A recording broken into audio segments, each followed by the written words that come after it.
What are the signs and symptoms of myelofibrosis? So, most patients with myelofibrosis are symptomatic at their diagnosis, although up to 15% are not. So, the most common symptom is actually significant fatigue. So, it's not that you just ran a marathon and you're tired afterwards or you were pulling an all nighter. This is, I'm exhausted and I have no idea why, and it's often progressive. The other big bucket of symptoms are related to big spleen. So you could have left upper quadrant pain, you could feel full after just a few bites, you might lose weight and you're not intending to, which many patients celebrate in the beginning, and then they're like, oh, wait, I didn't actually mean to do that. So that's a red flag.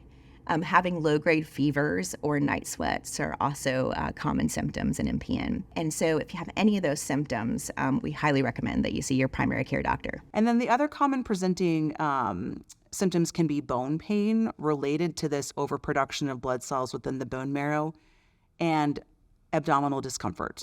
So that is associated with an enlarging spleen in a lot of patients. That can lead to abdominal discomfort, trouble with appetite, decreased appetite, or a feeling of what we call early satiety, or really a sense of feeling full when you're only partway through a meal. So patients who have primary disease will often present with those symptoms de novo. A lot of folks will come in with a global decline in blood counts. Some folks can actually have elevated blood cell counts. It really depends on whether disease is more proliferative in nature, so more cells, or cytopenic, meaning less cells, what the clinical picture looks like. There's a score we call the MPN TSS, or the MPN 10 score, and we routinely ask patients to fill this out, and it's stratified against that patient each time they come in to see a clinician.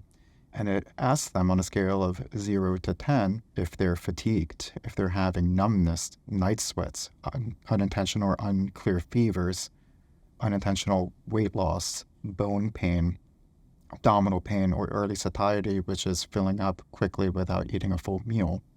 So these are a lot of the symptoms that are associated with myelofibrosis that, again, can advance as the disease can get worse.